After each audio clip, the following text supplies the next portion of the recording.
Coming up on the Hilton Head News, we'll take you to the Gullah Celebration Arts and Crafts Show.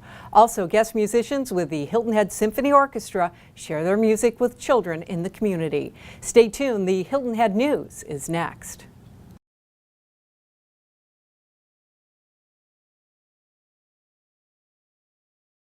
Welcome to the Hilton Head News. I'm Allie McNair. A last-minute campaign has been launched to stop the construction of the flyover bridges to and from Hilton Head Island.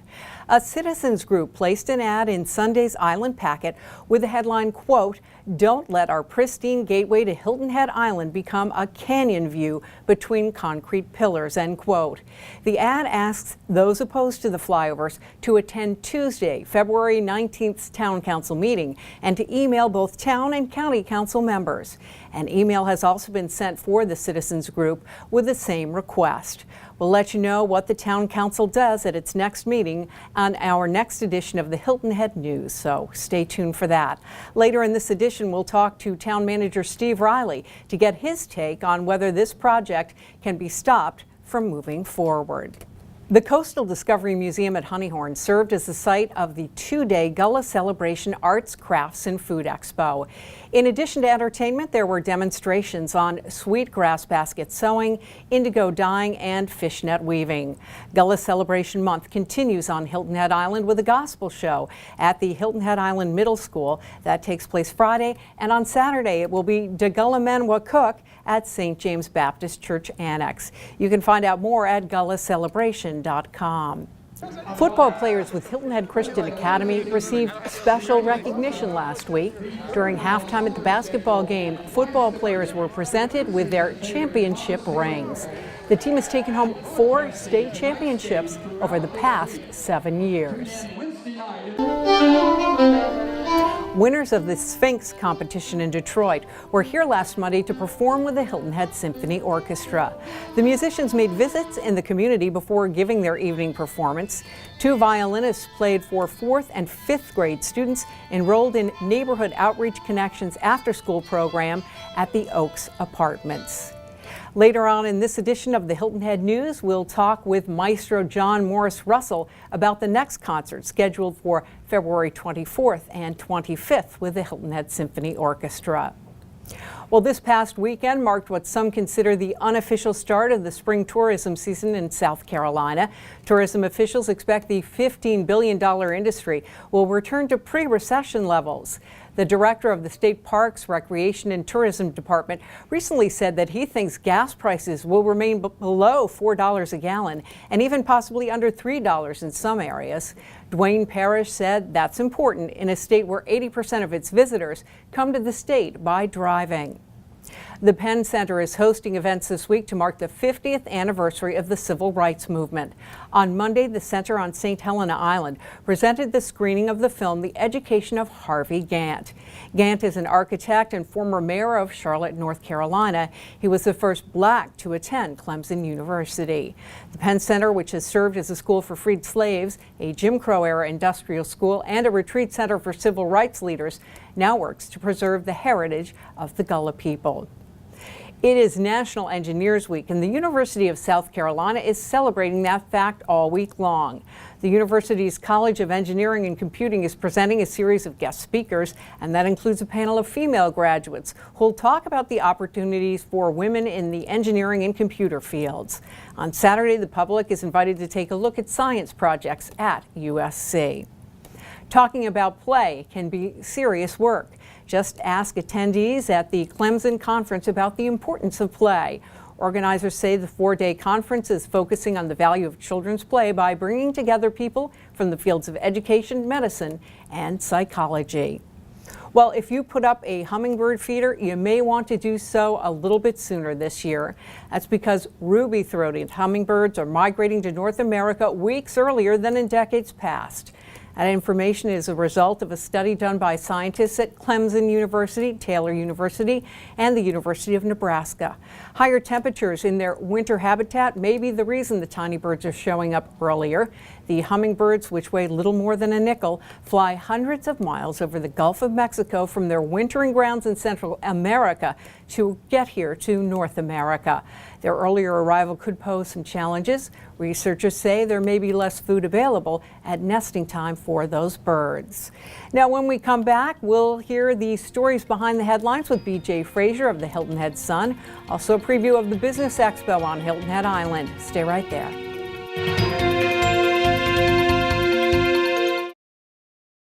The Hilton Head Humane Association is dedicated to providing a safe haven for cats and dogs, caring for 2,500 abandoned, injured, and abused animals in the past year alone. Visit WHHI-TV.org to see the current pets in need of forever homes, including this Pet of the Month.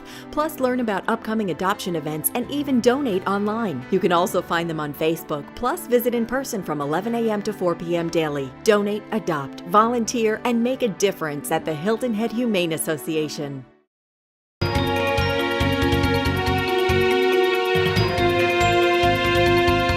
Charlie Clark, Vice President of Communications for the Hilton Head Island Bluffton Chamber of Commerce, joins us now. Hi, Charlie. Hi, Allie. Well, everyone has been hearing the Business Expo is coming up shortly. What can you tell us about it? You know, Expo it's the business event for networking in the Low Country. Surprisingly, it rivals Columbia's and Savannah's in size. We'll have over 2,000 people coming through the doors to networking. And you know, networking is such an overused business term these days, but what it comes down to is building relationships and building your client base, and that's really what Expo is all about. Well, what kind of networking then or marketing opportunities will business owners have at the event?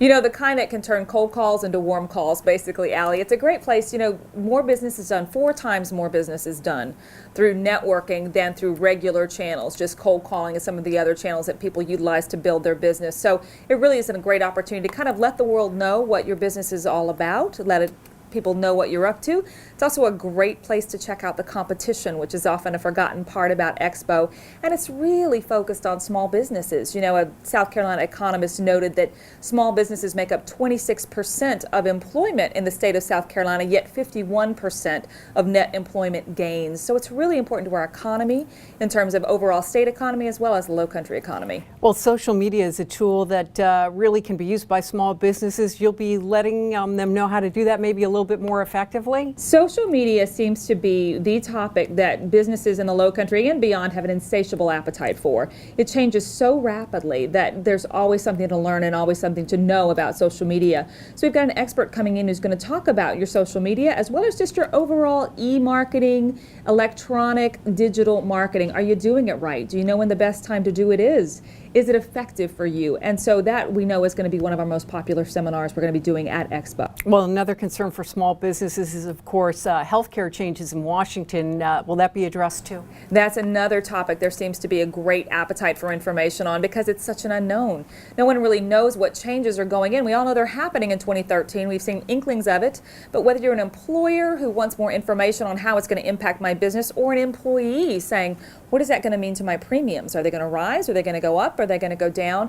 Expo is a great opportunity to hear from experts in the insurance industry as to what it actually means to you and to your business. And where should folks go to get more information? The chamber, obviously, HiltonHeadChamber.org, as well as you can just call the old-fashioned way if you want more detailed information at 785-3673. Well, Charlie Clark, Vice President of Communications for the Hilton Head Island Bluffton Chamber of Commerce, thanks for your time. Thanks.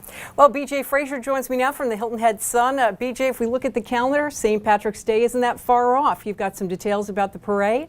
Well, you're right. It's a little bit over a month to St. Patrick's Day, and that is the day. It's Sunday, March 17th. The parade's going to be actually on that day, and the good news is that it's not going to conflict with the huge Savannah parade, so folks in Savannah could come over because their parade never on Sunday, it's going to be on Monday. And they've just named a grand marshal for the parade, a local businessman, Brian Carmines. He's most notably known as one of the founders of Island Rec, along with his wife Gloria back in 2003. And he is very involved with many charities throughout the area. So it's going to be, it's also the 30th anniversary of the parade, and they're bringing back the Clydesdales, the ever popular huge horses that children and adults of all ages love. And so it's going to be a great day for the Irish. Sounds great, and it's always really well attended. BJ, if you drive by Shelter Cove Mall, you can't help but notice the work's being done. How are development plans moving forward? Well, they finally got the final approval for the developers to move ahead on the $40 million, 300,000 square foot project. It's just going to be huge. As you know, it's going to be anchored on with the new Kroger's on one end and Belk on the other. And of course, they're going to have 240 apartments overlooking Broad River Creek. So it's going to be a very exciting project. It's underway. The first phase is going to be completed as early as this fall. And then the second phase, the entire project done by next spring, 2014. Lots of people would say biking is only getting better and better on Hilton Head Island, and we're talking about the kind of biking that requires pedal power. There's been some news about biking lately, hasn't there? Yeah, bicyclists, not Sons of Anarchy we're talking here, but you know what's amazing? I learned that there's 20,000 bikes for rent on the island, and that's double what there was 6 or 7 years ago. And you know, Hilton Head is smart. They've recognized that bike safety is so important. There are now some 27 miles of trails going throughout the island, which are very safe. The Hilton Head Rotary and the Women's Association of Hilton Head are funding a $21,000 project to put up kiosks throughout the island, informational for bikers. So it's going to be safer and easier to get around the island for all our friends and tourists that come here. Well, BJ Frazier of the Hilton Head Sun, thank you so much for joining us here on the Hilton Head News. Thank you, Allie. Town Manager Steve Riley joins me now. Hi, Steve. Thanks for having me back, Allie. Quick question. We're talking on Monday, the Monday before the Town Council meeting Tuesday. There was an ad in the Island Packet Sunday calling on people to email Town Council and Beaufort County Council members about being opposed to the flyover bridges to Hilton Head and back if they were so, and also to attend the Town Council meeting. What's the impact of this, and can it make a difference for this project moving forward? Well, I'm sure anything can make a difference. Town Council doesn't actually have the final vote on any of this. This is at this point a county project. It is out in unincorporated Beaufort County. The county has handled the whole design aspect. The Town Council has in previous years endorsed the project, endorsed the list of projects in the referendum. The voters approved this project specifically as part of the referendum. That's a few years back, 2006. What Council was poised to vote on is holding out $1 million that could be used for help with the beautification of the project if and when it's built. But this Council's could express its displeasure or withdraw its support of the project, I guess. Whether that would have any difference with County Council, difficult to say, but it really at this point is the county's project to award a bid on. Okay, we'll follow up on that, see what happens at the meeting this week, and let people know on the next Hilton Head News. Steve, update on Shelter Cove Mall. Definitely, if you drive by, you see the construction or the destruction of some of the facility going on. Where are we at? There's a lot going on, really. You see the building coming down. What you probably don't see is the parking lots, particularly on the backside, being completely torn up. That's so they can lay down. They have to relocate water and sewer lines, some drainage, and so that underground work is going on. They're getting ready to shut down Shelter Cove Lane that runs behind there so they can start to relocate it. It's got to be relocated closer to where Belk's is now, the men's Belk's, in order to facilitate where the park will ultimately be. And so that shutdown is going to occur I think later this week or early next week. Well, Steve Riley, Town Manager for Hilton Head Island, we appreciate your time, and thanks for speaking with us here on the Hilton Head News. See you next month. And coming up next, we'll have the entertainment information from Nancy Watts of Where to Go Hilton Head Island, and also your Defusky report. Stay right there. Beaufort Town Center, the perfect place to live, work, play, and shop. Uniquely located on Boundary Street, Beaufort Town Center is adjacent to city and county government buildings at the entrance of Beaufort's Historic District. This new urban town center seamlessly blends lodging, office space, retail, restaurant, and residential sites with pristine views of the Intercoastal Waterway. Let the executives at Beaufort Town Center assist you with any of your real estate and leasing needs. Call today at 843-521-9000.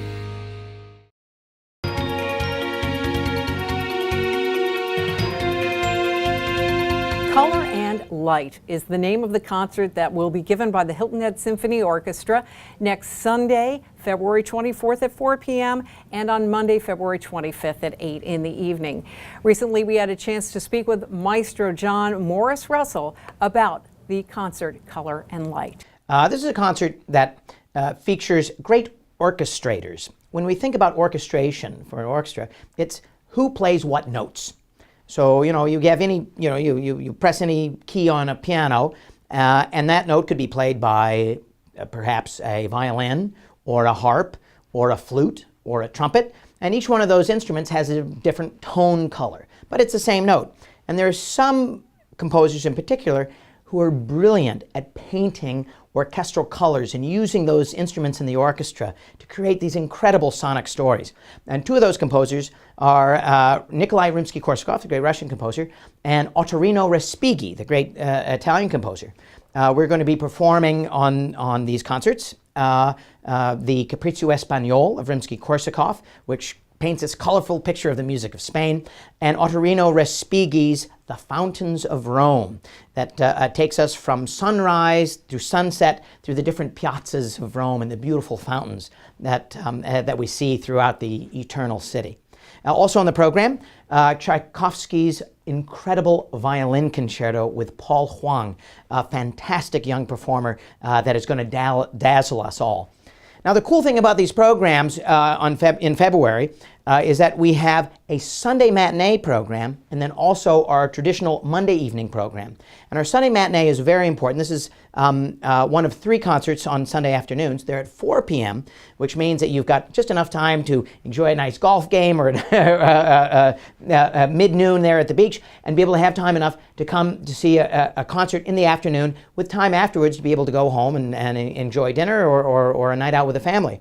And we're designing these concerts specifically so that we can attract new members to our symphony family, especially families and children, and we design these concerts so that everyone will be able to appreciate the great music that we're performing. Again, that concert will be on Sunday, February 24th at 4 p.m. and Monday at 8 in the evening. And now it's time to check in with Mary Amanetti. She is here with the Defusky Report. Hi, Mary. It's great to see you, and it's a great day on Defusky Island.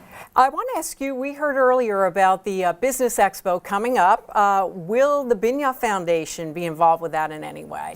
Yes, the Binya Foundation will have a booth at the Hilton Head Island Bluffton Chamber of Commerce Business Expo at the Westin Hotel on February the 26th and the 27th.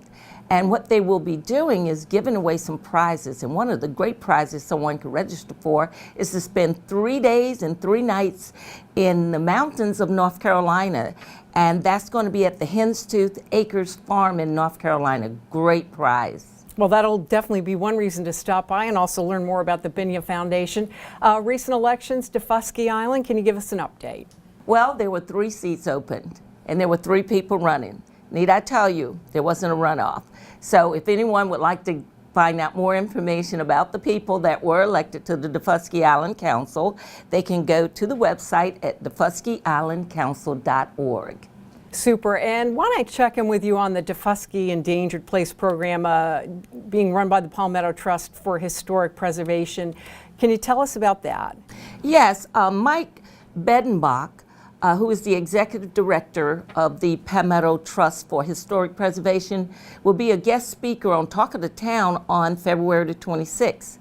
He'll share what the Defusky Endangered Place program and why it is so important to preserving these homes. These homes that are being preserved are by the owners and their families that are still living there.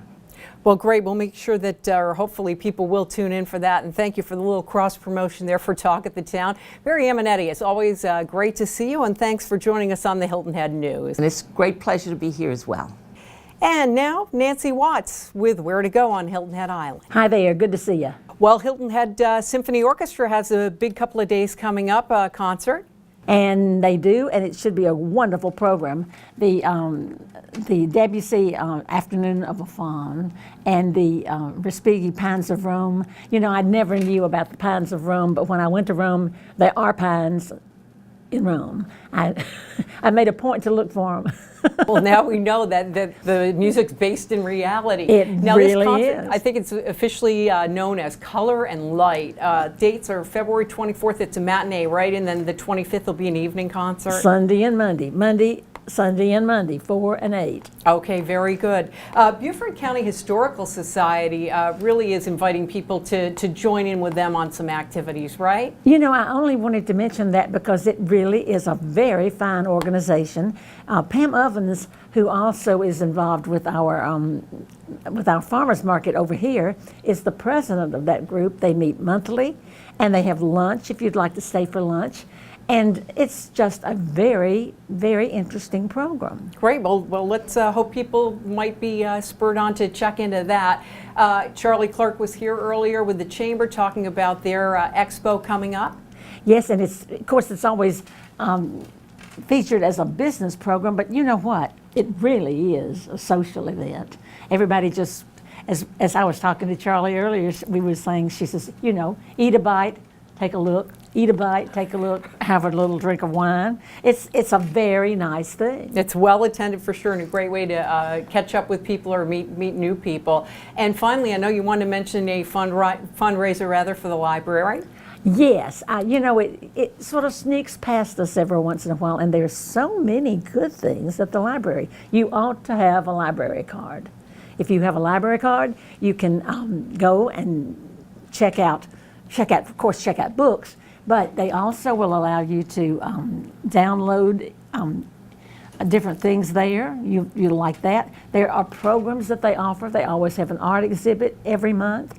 And I can't imagine what else there is to do except you might want to consider volunteering. Oh, that sounds great. And Yeah. also check into their upcoming fundraiser. As always, Nancy Watts, it's great to have you here on the Hilton Head News. And thanks for your ideas. It's good to be here. And we want to thank you for watching. I'm Allie McNair for all of us here at WHHI. We'll see you the next time.